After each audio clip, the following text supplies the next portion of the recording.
for just a moment um, while I got a little bit of time before I go to sleep about one of the main things that your success really as a musical artist is tied to, and that is timing, right? That's timing. A lot of times, I think what we try to do um, is because we are so excited and we're so passionate and we are very see that stuff in the background. But we're very you know the whole nine about how we see um, ourselves becoming and what we see ourselves becoming, who we see ourselves becoming as artists. You might have a glimpse into your own future.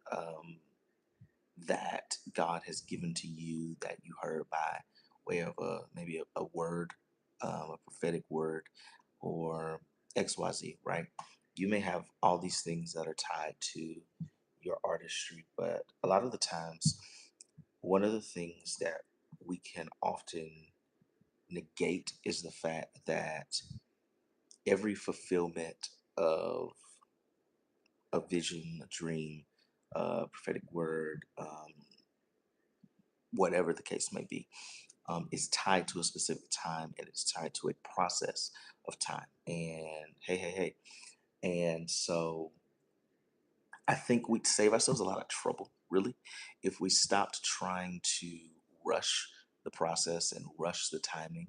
Because sometimes it doesn't matter what you do, it doesn't matter how much you put out, doesn't matter how much, because being a um, musical artist at this point is also being a social media personality as well. You got to show up and do content. It doesn't matter how much good content you put out, XYZ. If it's not your time yet, if it's not time for something to be seen, if it's not time for people to hear your stuff, if it's not time for you to come into that whole time of visibility yet, guess what you're not going to do? You're not really going to come into it. And you can try to trick an algorithm, you can try to do XYZ, but none of that is really going to matter until it's actually time for you to be the thing that you are supposed to be. Um, hey, guys. And so we see this example even in, and I know this age old example, but in the life of David, right? David was anointed by Samuel, literally chosen by God as king in First Samuel chapter 16, right? We don't see David actually becoming king fully in within people's eyes and within people's appointment until 2 Samuel chapter, I think, 2. And you can figure out the gap between all those years. I should have did more study. I think it's about, I heard somebody say it's like 30 years or 15 years, something like that.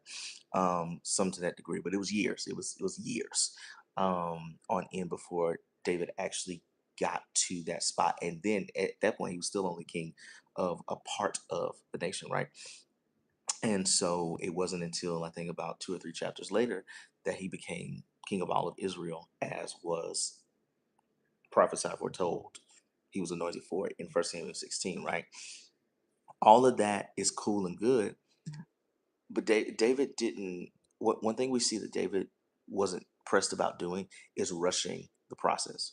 David had access to the palace and wasn't even pressed. Like he wasn't sitting there plotting against Saul.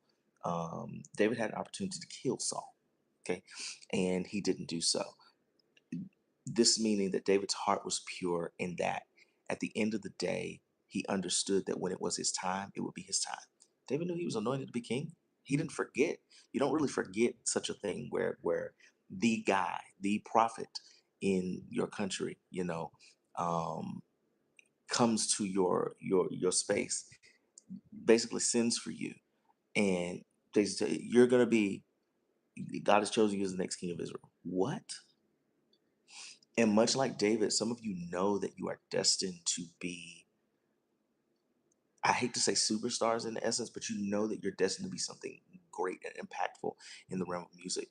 And You're not going to get there forcing your way to the top. God will open every door you need him to open. If you don't hear nothing from me, God will open every door that you need him to open. Every door that he has destined for you to walk through, you will walk through. Your main job is to stay prepped, to stay aligned, to stay in the right posture, to stay um, with the right character, to make sure that when the time comes, you are the person that you saw. You get what I'm saying? That can handle the opportunities, that can handle the weight of the responsibility of that position.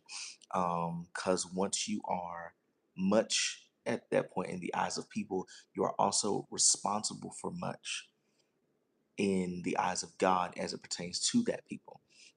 So as a musical artist, you're not just, here's one thing you've got to cultivate at this level, is that you're not just making music for you, and you're not just making music as a hobby. You're making music as an avenue of transformation for someone else. You're making music as an avenue of, if you want to be honest, ministry. You're making music as an avenue of change. You're making music as an avenue of God speaking, right? Now, this be it whether you're making, church songs or not. This be it whether you're making whatever. You are an avenue for the voice of God, the intentions of God, the plan of God, the agenda of God to get to a people. And that is the strength of your musical artistry. And that is your distinction, right? That's your distinction as an artist. It's going to be that all day long. You are going to have to rest in the meadow's grass, if you will, in the fact that your artistry belongs to Him at the end of the day. And because it belongs to Him, all of the intricacies of the timing of it belong to Him. All of the intricacies of what you'll be able to do and not able to do also belong to him. Again, the Bible says in Romans chapter 8, those who are led by his spirit are his children, right? So you got to give them free reign to lead you um, in different aspects of what you know it is that he's called you to do, what you know it, because you know that you're called to do music. You know that this is your calling. You know that this is something that you feel pulled into, even to do as a full-time career. You know that. So approach that, but approach that with the reality in mind that God controls the ins and outs of the times and seasons. He gets to set the pace. All right. He gets to set the pace. You don't. And if you do that, I guarantee you that some of this like disrest, some of this peace that you're lacking, some of this like anxiety that you got going on surrounding your career and whether you're gonna, you know, make it ever, or like you're just you're antsy and it's actually affecting the way that you make music. You ain't got to do all that. You ain't even got to do all that. You rest in the fact that his timing is what it is, and when it's time for you to be what you saw, you will be what you saw. When it's time for you to have the influence that you saw you'd have, you'll have the influence that you saw you'd have.